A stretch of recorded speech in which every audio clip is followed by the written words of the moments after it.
Nos atiende muy amablemente desde Perú el ministro de Relaciones Exteriores, el canciller Javier González Olaechea. Señor González, gracias por estar con nosotros. Muy buenos días. Muy buenos días, Juan Camilo. Buenos días. Bueno, señor González, ¿cuál va a ser lo que va a seguir en las relaciones entre Perú y Venezuela? ¿Qué han pensado ustedes de cara al futuro? En primer lugar, mantener la misma línea principista, como no puede ser de otra forma, conjuntamente con otros países libres de América Latina. Esto es, no reconocer lo que se atribuye como triunfo el señor Maduro y reconocer al señor González como presidente electo legítimo. En segundo lugar, tomar todas las precauciones del caso en la medida que hemos, en primer lugar, convocado al embajador del Perú en Venezuela a consultas. Eso fue hace un día aproximadamente, y ayer, en horas de la noche, di instrucciones para que los diplomáticos acreditados en el Perú del gobierno de Venezuela abandonen el país en 72 horas. Sí, señor canciller, en el marco de esas acciones, ¿está contemplado romper relaciones? No lo descarto ni lo deseo, porque somos plenamente conscientes del sufrimiento de las grandes mayorías venezolanas que ven una vez más cómo se aplastan sus sueños. Lo que sí es posible de prever, y así lo hicimos al interior del gobierno a instancia de la Cancillería con todos los órganos que tienen competencias en materias de fronteras, medidas adicionales en la medida que todo indica que puede haber un segundo éxodo de venezolanos. En adición, yo ya confirmé mi participación mañana a la sesión extraordinaria de la OEA, que se va a realizar a las 3:30 de la tarde, hora de Washington, una sesión que va a estar abocada exclusivamente al análisis de la muy crítica y cada vez más crítica situación en Venezuela, a la luz de los instrumentos internacionales que nos vinculan en el marco de este organismo hemisférico. ¿Ustedes cómo ven lo que acaba de pasar? Señor ministro, se lo tengo que preguntar. Es un hecho muy grave. Está denunciando María Corina Machado y estábamos viendo las imágenes, el secuestro del dirigente opositor venezolano, coordinador político nacional, Freddy Superlano. Está denunciando también una persecución en contra de la oposición. Es muy lamentable, y terminando con la entrevista voy a pronunciarme públicamente a través de mi cuenta X o tweet, condenando de la manera más enérgica este secuestro, como hemos visto por parte de las milicias encapuchadas de un régimen que no escatima esfuerzo alguno para mostrarle al mundo cuán putrefacto es. Sí.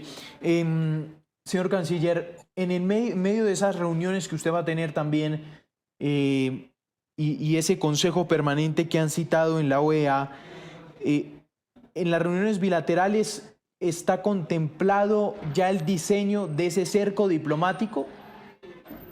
No hay cerco diplomático, lo que hay es una articulación entre los países libres para defender en todos los foros posibles la libertad del pueblo venezolano, y que el señor Maduro y la cúpula que gobierna con él entregue el poder y enfrente la justicia, con las garantías del debido proceso, como tiene que ser siempre. ¿Y qué estrategia usar para eso?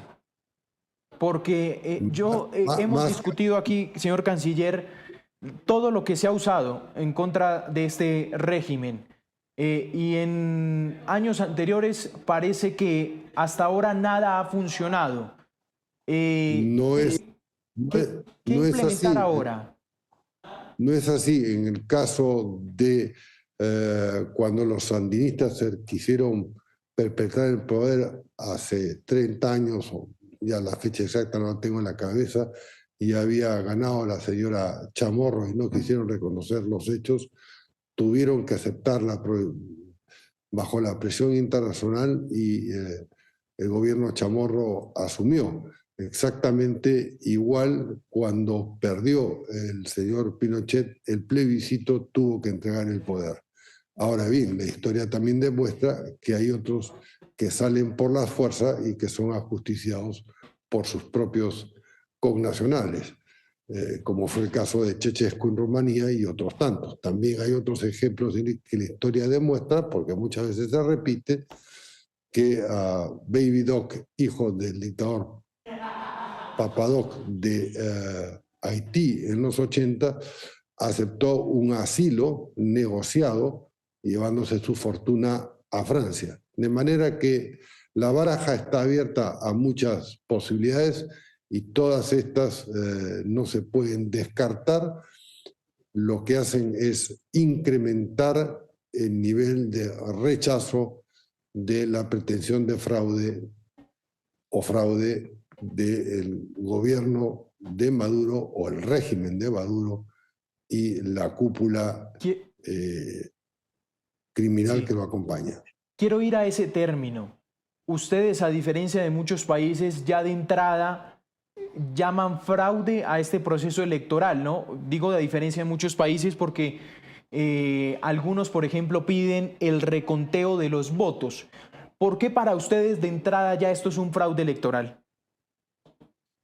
Por la lectura correcta de los hechos. Desde el primer día, el régimen Maduro persiguió a opositores, encarceló a otros, inhabilitó a la señora Machado para que no fuera candidata. A último momento, faltando minutos, pudieron inscribir al señor González como candidato y después, por una serie de anomalías, no dejaron participar a observadores internacionales independientes, los propios que ellos habían invitado, como el señor Fernández, expresidente de Venezuela, al final fue desinvitado, le dijeron que no fuera, y así otros tantos. Vale decir, es una sucesión de hechos que evidenciaban la voluntad fraudulenta desde el primer día. Es decir, quien hace una lectura completa de la sucesión concatenada de actos del régimen Maduro no podía albergar ninguna duda respecto a lo que realmente, desgraciadamente, ha ocurrido y sigue ocurriendo en Venezuela. Es decir, ustedes en este momento reconocen a Edmundo González como presidente electo de Venezuela. En efecto.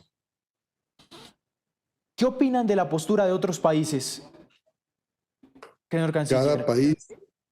Cada país es libre de interpretarlo y nosotros no tenemos por qué calificar a aquellos que puedan tener matices más o matices menos una opinión respecto al proceso electoral venezolano. Lo que sí quiero destacar es que hace 2 horas aproximadamente el secretario general de la OEA, con quien yo me reuní en Washington, por cierto, hace hoy casi 2 semanas, ha hecho ha marcado una posición muy dura y muy drástica, calificando en los peores términos a la dictadura y al proceso venezolano. Muy bien, es el canciller de Perú fijando la posición. No lo quiero poner a opinar de otros países, pero quiero saber qué opina usted cuando un país guarda silencio frente a esta situación. ¿Qué opina Perú? El que calla otorga. En términos generales, en cualquier tema. Muy bien. Señor canciller, ha sido usted muy amable. Gracias por estos minutos aquí en Noticias Caracol Ahora. Buenos días y gracias a ustedes y un saludo a su gran audiencia.